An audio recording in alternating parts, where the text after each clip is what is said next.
I'm Daniel Ettinger, an animal control expert. Today we're looking at Fallout. I'll be telling you what to do with crazy mutated animals in your neighborhood. Let's go.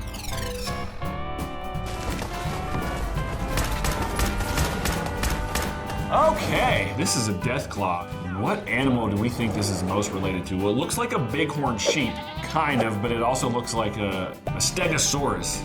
Well, if that was in my backyard, I don't know how, other than probably getting it out of the backyard in pieces, unless somehow it's really friendly. So you might unfortunately have to kill that thing to get it out of your back. Yeah, you're gonna have to kill it to get it out of your backyard. That's just not, no. Realistically speaking, if an animal's charging at us, the biggest thing is to make yourself look big. Most animals react to size. Can they take you? Maybe use something in between you and the animal, but try to maintain distance and get into a safe place. Nothing's working on this big thing though. So if there was actually a bighorn sheep in your backyard, the best thing to do with any prey animal, we put pressure on it. We actually walk towards it slowly, and then the animal will walk away from us. Prey animals, they don't want to mess with you.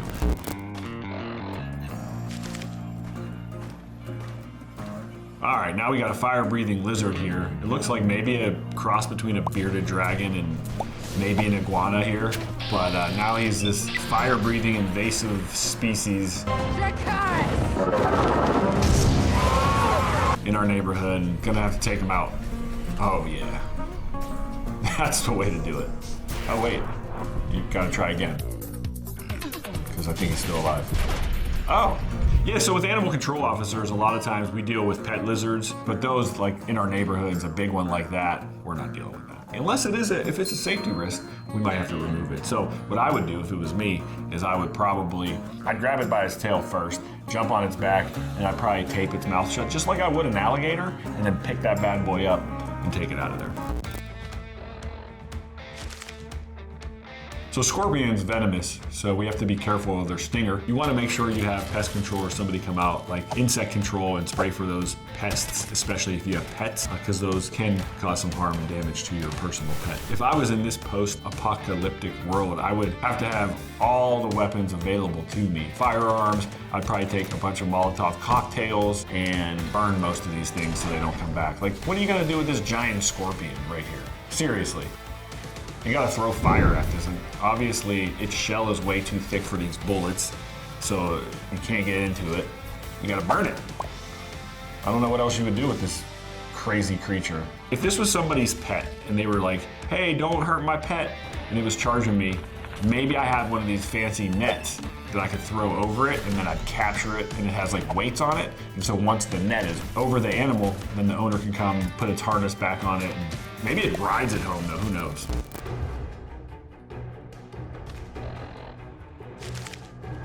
So now we got this super behemoth here. The best thing to do is just try verbal de-escalation first. If that doesn't work, run like hell.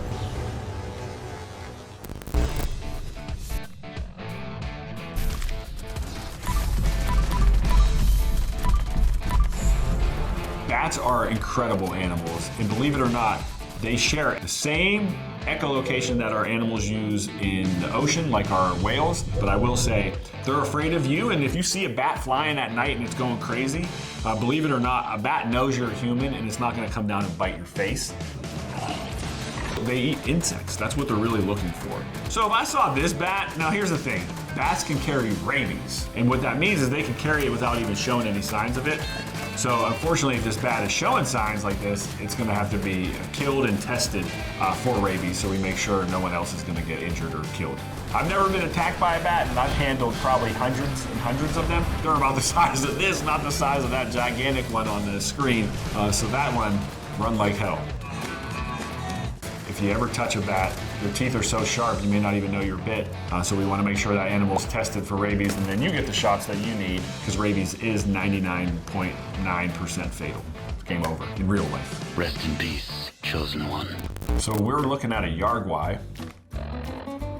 This thing looks like he has mange, so I'd stay away from that. There are two types of mange, by the way, sarcoptic and demodex. Sarcoptic is zoonotic, so it can jump to humans. Be careful, talk to your veterinarian or your doctor. Oh, bear trap, get him. Ooh, missed them. Will bears attack in packs like the two in the video game? And not typically. What you would most likely run into is a bear and cubs. So the mother bear will attack you because she's protecting her babies. And then the babies may join in because now they're learning how to fight as well and kill you. You have perished. What should you do if you actually come across a mutated bear? Well, it's probably got some sort of disease or something. So the best thing to do is run away and call the experts for some help.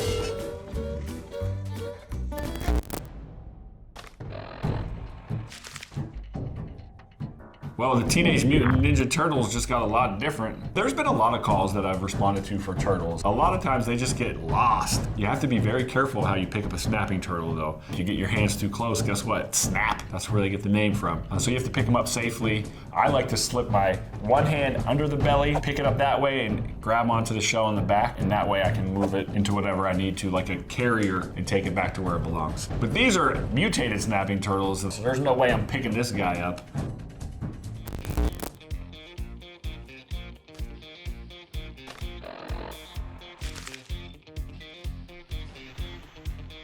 Centaurs, how could we remove one? I don't know if we can. Maybe we can have a conversation with them and see if they're reasonable and they'll come with us. Otherwise, that might be the best answer right here, is using a firearm.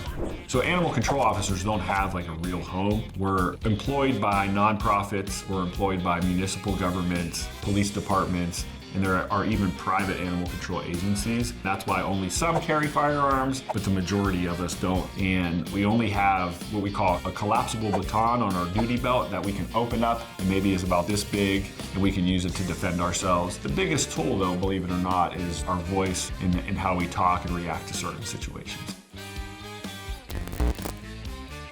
Check out this mega sloth. Pretty slow moving, which that's on point. Sloths are very slow moving, just gentle creatures.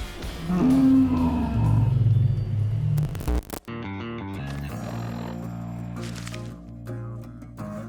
right, I'm excited about this thing. A Wendigo Colossus, and as you can see, it's got chicken legs, but it's tall. So it's almost like, oh wait, is it eating a person?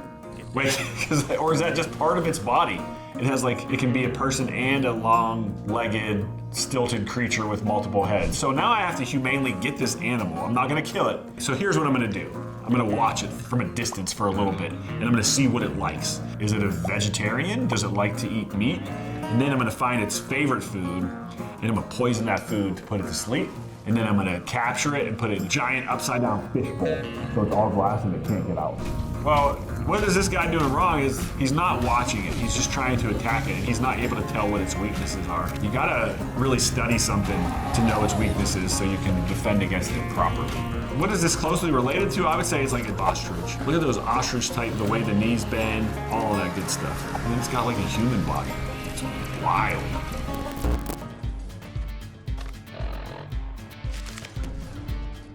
Hermit crabs, I think every kid has had a hermit crab at one point in life. They're pretty docile creatures. This one's mutated and it looks like it's carrying an armored wagon. If there's an insect problem, that's all gonna be a pest control response. The only time we deal with insects is actually evidence collection. So if we're investigating animal cruelty and there's a deceased animal, we're going to collect those insects just like you would on a normal homicide or a death investigation of a human, because those insects will tell us a lot about how long that animal's been dead, the location of where the animal may have been dead if you find it at a different location. So insects can help paint a big picture during that investigation. Dragonflies don't typically do anything to humans. They're not like bees where they'll sting you or a mosquito. So there's no real worry when it comes to humans. They're just big and loud, and so people are scared of them. I think most people are instinctively afraid of bugs because disease transmission. You can get like tapeworms and all sorts of weird things from bugs, like other things that are just nasty, so just people like to stay away from them. Okay, so ants are just amazing creatures. They have like a whole world and ecosystem. Something we as animal control officers wouldn't deal with. Again, unless we're dealing with a deceased animal and then there are ants around the animal, we may collect them to test some information that it tells us. But other than that, I mean, I would just get giant sugar cubes and throw it at this animal and distract it and then run the hell away. That's what I'm doing. All right, so now we have moles. People that have nice yards know how damaging these animals can be. And so we see people use certain poisons to put in your yard to get them out of there. If this was me, I would run to the local store that sells some of that poison, and then I'd make like a poison bomb and throw it at these bad boys. Thanks for watching Experts React. I'm Daniel Ettinger. You can find me at keepithumane.com or the Animal Control Report podcast anywhere you listen or watch podcasts.